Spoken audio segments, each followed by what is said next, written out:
soit f la fonction définie sur 0 plus l'infini par f de x égale x2 plus 2 sur racine de x3 plus 6x, on nous demande de déterminer une primitive grand F de petit f sur 0 plus l'infini. Nous allons donc déterminer une primitive grand F de petit f sur 0 plus l'infini. On va s'assurer avant que petit f admet bien des primitives sur 0 plus l'infini, et pour cela s'assurer que petit f est bien continu sur 0 plus l'infini. Un des moyens de vérifier que petit f est continu sur 0 plus l'infini est de montrer qu'elle est dérivable sur cet intervalle. Et c'est le cas ici, puisque petit f s'écrit sous la forme du quotient de deux fonctions. La fonction qui a x fait correspondre x2 plus 2, et celle qui a x fait correspondre racine de x3 plus x. Chacune de ces fonctions est dérivable sur 0 plus l'infini, et en plus, la fonction qui est au dénominateur ne s'annule pas sur 0 plus l'infini, puisque 0 est exclu. Donc on a le quotient de deux fonctions qui sont dérivables sur 0 plus l'infini, le dénominateur ne s'annule pas, donc f qui est le quotient de ces deux fonctions est elle-même dérivable sur 0 plus l'infini, et comme elle est dérivable sur 0 plus l'infini, elle est continue sur 0 plus l'infini, et si elle est continue sur 0 plus l'infini, elle admet des primitives sur 0 plus l'infini.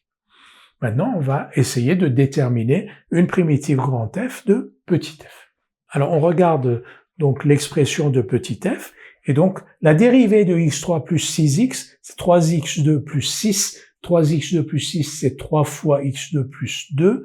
Donc, on va essayer d'écrire f sous la forme d'un u' sur racine de u avec peut-être un coefficient. Donc, essayons de le faire. On va donc dire soit u, la fonction définie sur 0 plus l'infini par u de x égale x3 plus 6x. Alors, u est dérivable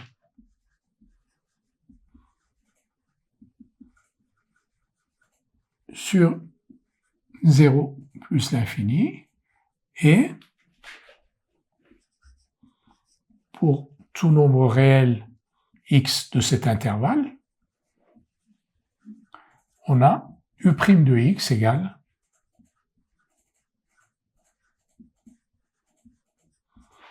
« 3x2 plus 6 », c'est-à-dire 3 fois x2 plus 2. On remarque aussi que x3 plus x est strictement positif, on va l'écrire.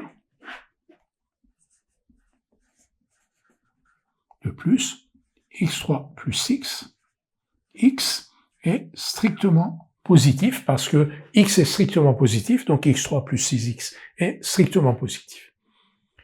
Maintenant, quand on regarde notre énoncé, on a ici donc u' sur 3 qui est ici, et ici racine de u. Et donc, partie gagnée parce que on a une expression du type 1/3 de u' sur racine de u, dont on va savoir déterminer une primitive. Écrivons-le, donc ainsi, pour tout nombre réel x de 0 plus l'infini, f de x égale, alors, x de plus 2, donc c'est u' sur 3, et ensuite au dénominateur, on a racine de u de x. Donc f de x s'écrit sous la forme 1/3 de u' de x sur racine de u de x.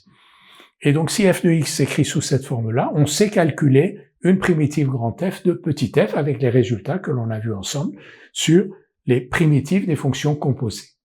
Une primitive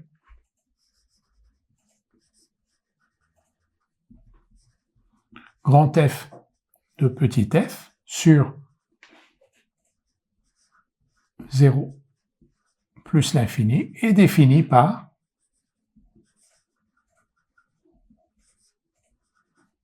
donc grand f de x égale, donc u' sur racine de u, u' sur racine de u, c'est la dérivée de racine de u de x.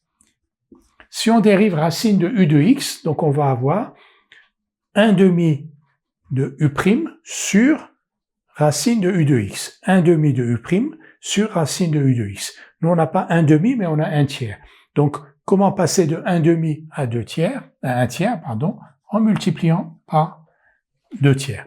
En effet, maintenant, si on dérive du 2 tiers de racine de u de x, 2 tiers de racine de u de x, ça va faire 2 tiers de 1 demi de u' sur racine de u.